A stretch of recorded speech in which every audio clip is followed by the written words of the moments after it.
Hello, good evening, and welcome to Sena Speaks. Today we are in conversation with Sena. He is a blogger, stand-up comedian, and a working professional. But I would say he is a philosopher hiding in plain sight. He is a kind of person who can take Einstein to tea kadai and casually make relativity sound like a neighborhood gossip. Few minutes back, we did a second, we did his second blog named Dreams Can't Can't Sleep. Yes, Sen. Dreams Can't Sleep. Yes, the title in itself is something super cool. What are you intending to say? So I will give a summary of my first blog, Absolutism. It's in English, so people can understand. To make it a bit more understandable and not being dry, I wrote it in a comical format. But the whole idea behind that is we can understand things mostly in a relative term, hot, hotter, cold, colder kind of thing. Somehow, probably in the Eastern world, we switch those relative ideas into absolute ideas. That's the kind of point I was making. My opinion is, to some extent, the Western world, starting from Europe, probably had a slightly better grip, but it looks like they're also losing their grip, but so to caution them and warn them, right? So for me, that kind of behavior of thinking that there are some non-changeable rules, there are many ways to call it, exist, has a lot of side effects. And those side effects are more felt on the Eastern world than on the Western world, in my opinion. And so I was making an argument to the Eastern world where we belong to go and say you should not be like that, right?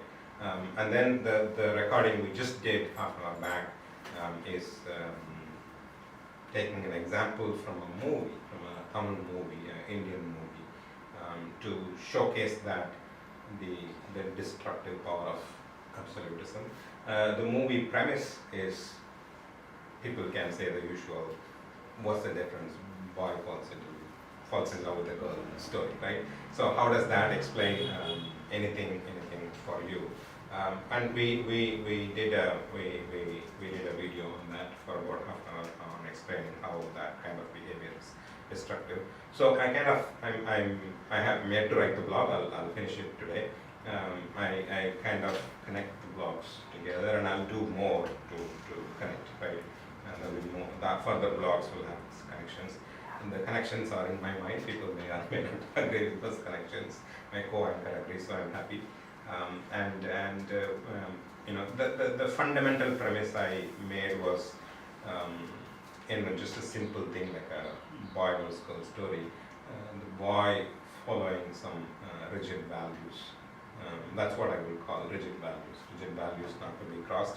So he's caught between whether to express his desire to that girl or not to express. And in a nutshell, he chooses not to express instead of expressing, and what kind of destruction that causes. And my argument was these kind of absolute behaviors will reverberate across the society. And that's the overall theme of the second blog that I did, and connecting those two.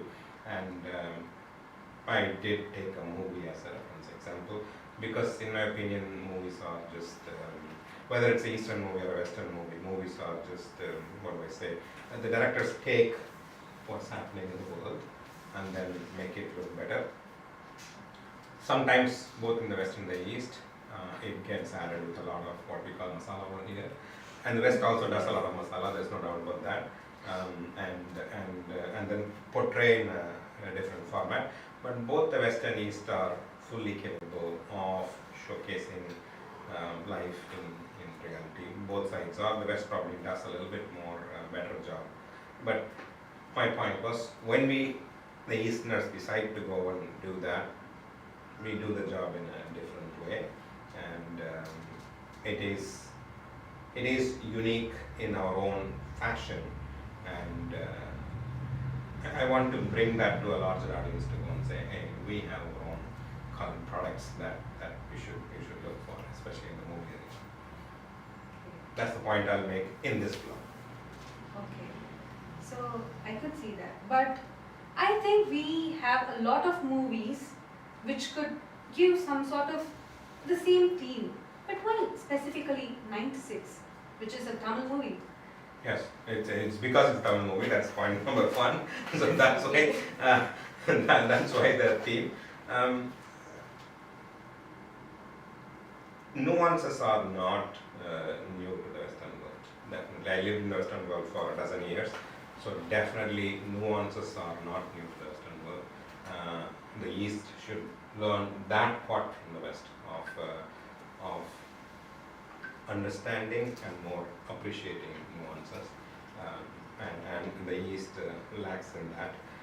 But in the West, the nuances can get exaggerated and material interests are built into it, and the nuance disappear and becomes material interests and expressions. Whereas in the East, the material expression is not there in that big a way, right? So there is still some raw energy available in the East.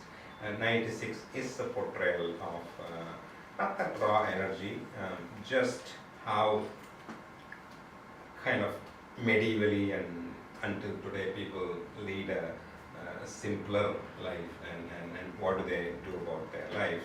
And the context that I'm making is those premises don't exist in the West. West is very wealthy and you have to operate in that fashion, whereas in the East we don't have those restrictions. Probably a very natural, raw human form, which is very pleasing to watch, is what that 96 movie is about. It's just not only about a boy or a girl. There's a lot of sub stories inside that, and every frame is a story. And it's made by Prem Kumar, so every frame has to be a story. Yes, that's great. But could you explain the people who are there in the movie, like the main characters, like Ram and Jam? Ram and Jam, yeah. They occupy 90% of the movie. Yes. My fundamental opinion of that movie, which is not shared by anyone, it's my own theory, is Ram kind of symbolizes that absolute kind of behavior, whereas Janu, the female lead, is not like that. It's not like that. She goes with the flow and she tries to enjoy life as it comes. What kind of absolute values does Ram have? Ram is very rigid in his thinking about what I would argue is he puts Janu beyond love. Okay, so she's in some pure land which he should not violate by approaching her, which just fundamentally destroys the idea he has of, you know what, I want to build a relationship with Janu. So he gets confused between this absolute behavior of purity and all that stuff and just a regular natural desire of being with a woman, and he lets the absolute behavior wins. Okay, going back to your question, what is special about that 96? Again, in my opinion, that contrast between those two characters come in a very explicit way, even though it's not said in that fashion, and that probably is a little difficult to do in the Western context. There are a couple of movies I can relate to that particular theme. The one that struck when I was in US, I watched this movie called As Good As It Gets, and that's a very interesting movie. I'll keep it short. Melvin is an author, and what does the author? He writes only romantic novels, and where his fans are mostly women, but you go to his personal life, which people don't see. They use a term called misanthrope, and if you try to translate in layman terms, he likes everything other than human beings. That's what a misanthrope is, right? So the premise is a misanthrope sitting in his apartment all alone by himself in Manhattan is writing romantic novels, and everyone is. How could you? That's what I'm saying. Like the Ram over here and Melvin also exists. So even in the US, if you go and say someone with that behavior will write this, people will not accept. But that seems to be that's why now I understand. I like that movie. This looks very, very different. And that has been my point of view also, is you don't have to have standard caricature. So a person who writes romantic novels is not the one who's partying every day in the evening. Here is a guy who has severe cleanliness OCD, severe. He has a shelf full of soap and then uses the soap only once, and the water boiling, and then throws the soap into garbage. So he probably uses 4 or 5 soap bars every day, and it doesn't matter, he has money so he can buy soap bars, right? So that severe OCD, and then a wealthy man, and he builds a relationship with a waiter in a normal restaurant in Manhattan. And how does that develop? So he's not an absolute, but he has this contradicting behavior. And the female lead, which is played by Helen Hunt, I think Carol is the name of the character, she's not able to deal with that, and she tries to pull away. And then finally the change is made and they get together, and they are not portrayed as young characters, they're portrayed as older characters. So there. And the second one, which again I can't forget that movie at all, I think it's called Defending Your Life. So when we leave this earth, we go to some place, and there's an evaluation mechanism over there. There's no heaven or hell. That evaluation mechanism has only 2 options. You move forward to a better world, or you go back to the earth. Okay. The evaluation criteria is very, very simple. How fearful were you in your life? And that's the point that I was making during the prior video, that Ram is sitting with the fear as his married spouse all the time. And that movie goes and evaluates it. The female lead over there, who also comes there after life on earth, both die relatively young. She doesn't have that fear. And it's a very, that movie, it's a very raw portrayal. There will be a prosecutor who will come and say, look, you are afraid, you are afraid, you are afraid, you are afraid, you are reject. And then the ending will be like a nice Indian movie. The 2 buses, the female lead is going to the next level, this dude is going to the earth, and then this guy will break open the door, take electric shock, roll over and all that stuff. Some nice Rajini movie will come, and then you get into the bus. They'll finally put a pass mark saying that, finally you got rid of fear. So that movie argues that fear is a big thing. So, so movies of similar nature does exist. But what I'm saying is the portrayal that you have in this movie is a little bit different from the Western portrayal, because the cultural context is different, and I'm sure a lot of people can enjoy. To have a small peek into that movie, let's ask our friends to play a short video clip, and then let me know when the film starts.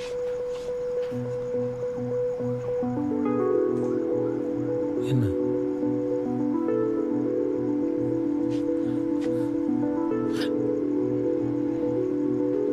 என்ன ஜானு என்ன ஜானு என்ன Okay. There's no dialogue. There's no music in the 20-second clip that we just saw. It's just raw human power in a different way, and you should watch the movie to figure out what the expression is. It's just the female lead poking the male lead with the finger, and then if you can, like there are dialogues after that, but my point of showing no dialogue part is that in the West that expression will be in dialogues. Yes. Dialogue, and they try to refine the dialogues to make sure it conveys the meaning. We are very good in conveying things without dialogues. Words sometimes are a limiting factor.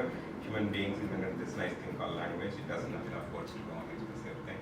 So we are fantastic in expressing things without language. And that's why everyone should come and watch our movies. Yes, that's absolutely true actually. So now, how do you compare these 2 Hollywood movies and with our 96 Okay. I think if you look at those 2 Hollywood movies also, they are not regular Hollywood movies for sure. They are quite different. As Good as It Gets won 2 Oscars. It's a very Jack Nicholson and Helen Hunt, very popular movie. I don't know. Defending Your Life has Meryl Streep, and I forgot the main lead character. I don't know how famous it was. I actually liked these two movies, and then so when when I'm talking about watching these movies, that is definitely before you were born. Both those movies came, and I watched it before you were born. So, right? Some movies like that stick with you and stay with you. So to answer your question, I think they are all very special in their own way. The point I'm trying to make is we do make our own version of as good as it gets. And it gets very good. And please come and watch all our movies is my point. Yes, that makes sense. Actually, 96 is a movie that everyone should watch. Everyone should watch. You can have the subtitle, you don't have to have the subtitle, you will understand. And if you don't understand, just call me, I'll come over anywhere you are and I'll explain the movie to you. Okay, that is a good idea. That's a good idea, and that's how Sena speaks. That's why the name. Okay. So, thank you, Sena, for giving us such a wonderful explanation. And The world is a wide place, keep your eyes open, watch all the movies, watch whatever you want to do, just don't be an absolutist. definitely. Definitely. Yes. Thank you. Thank you.